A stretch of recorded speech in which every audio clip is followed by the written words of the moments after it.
Assalamualaikum warahmatullahi wabarakatuh. Halo semuanya, balik lagi sama aku Sylvia Sagittarius Arizona dari podcast Gizi Sehat. Jadi kali ini aku bakal mengangkat topik yang seru nih teman-teman, yang akhir-akhir ini tuh sering banget dibicarakan karena banyak terjadi pada remaja. Apa itu topiknya? Ya, seperti yang sudah tertera di judul, aku bakal mengangkat topik tentang GERD. Sebelum kita masuk ke pembahasan lebih mendalam, kira-kira apa sih itu GERD? Mari kita bahas satu persatu. Gastroesophageal reflux disease atau GERD atau bahasa lazimnya yaitu asam lambung, yaitu penyakit kronis yang terjadi ketika isi lambung mengalir kembali atau reflux ke dalam pipa makanan atau esofagus atau juga bisa kita sebut kerongkongan. Hal ini biasanya disebabkan oleh kegagalan katup otot yang disebut lower esophageal sphincter atau LES antara lambung dan esofagus untuk menutup dengan baik.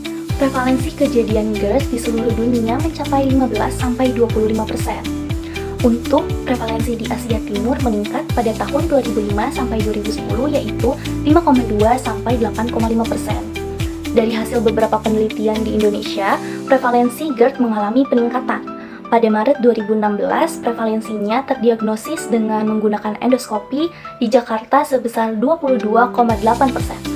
Sebenarnya bagaimana sih cara kerja si GERD ini? Kok bisa ya makanan masuk lagi ke esofagus? Sini, aku jelasin ya. Ketika kita makan, makanan yang sudah berada di mulut akan masuk ke esofagus atau kerongkongan. Lalu di kerongkongan itu kita memiliki cincin otot di ujungnya, yaitu lower esophageal sphincter atau LES yang sudah aku singgung di awal video. Apa sih LES ini? Nah, LES ini akan terbuka untuk membiarkan makanan masuk ke lambung. Secara normal, ia akan tertutup kembali ketika makanan sudah memasuki lambung untuk mencegah isi dari lambung itu naik kembali ke atas atau ke kerongkongan. Jika lower esophageal sphincter atau LES ini tidak menutup dengan sempurna atau tidak menutup sepenuhnya, akan terjadi gastroesophageal reflux disease atau GERD. LES ini kalau misalkan lemah atau kayak relax gitu, memungkinkan isi lambung mengalami reflux atau bocor kembali ke kerongkongan. Asam dalam isi lambung akan mengiritasi esofagus atau kerongkongan. Hal ini dapat menyebabkan rasa terbakar yang menyakitkan di dada yang disebut heartburn. Nah, jika tidak diobati, penyakit GERD ini dapat menyebabkan komplikasi yang sangat serius. Seiring berjalannya waktu, misalnya kalian mungkin mengalami esofagitis, di mana lapisan esofagus menjadi meradang atau teriritasi. Lalu esofagus mungkin menjadi terlalu sempit atau suatu kondisi yang disebut esophageal stricture. GERD juga bisa masuk ke paru-paru yang akan menyebabkan masalah-masalah pernapasan seperti asma, sesak dada, suara serak, menggi, laringitis, dan pneumonia.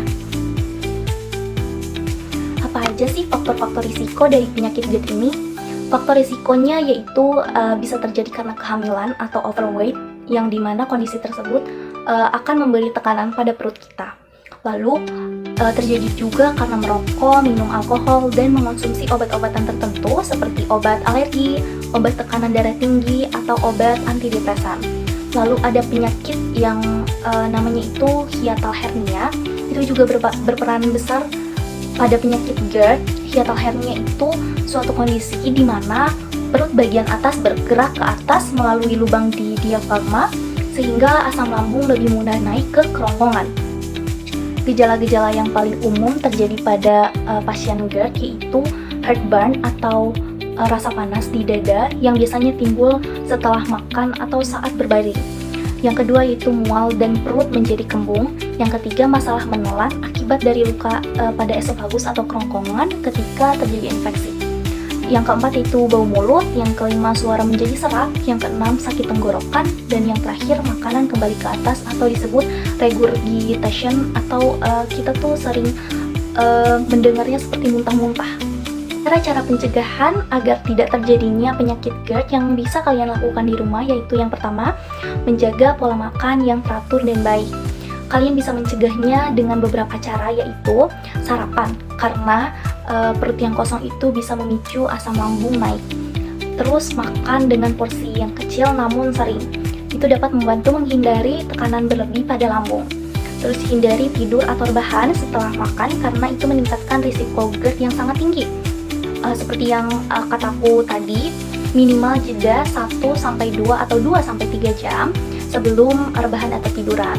Ketika kita dalam keadaan perut penuh atau perut yang setelah makan itu, lalu kita tiduran, lower esophageal sphincter atau LES ini akan terbuka, lalu asam lambung kita itu akan naik ke esofagus atau kerongkongan.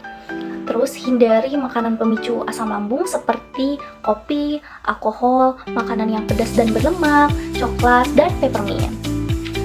Yang kedua yaitu minum air putih yang cukup untuk menjaga hidrasi dan membantu fungsi pencernaan, dan juga hindari minuman berkarbonasi atau berkafein yang dapat menyebabkan reflux asam dan iritasi pada kerongkongan.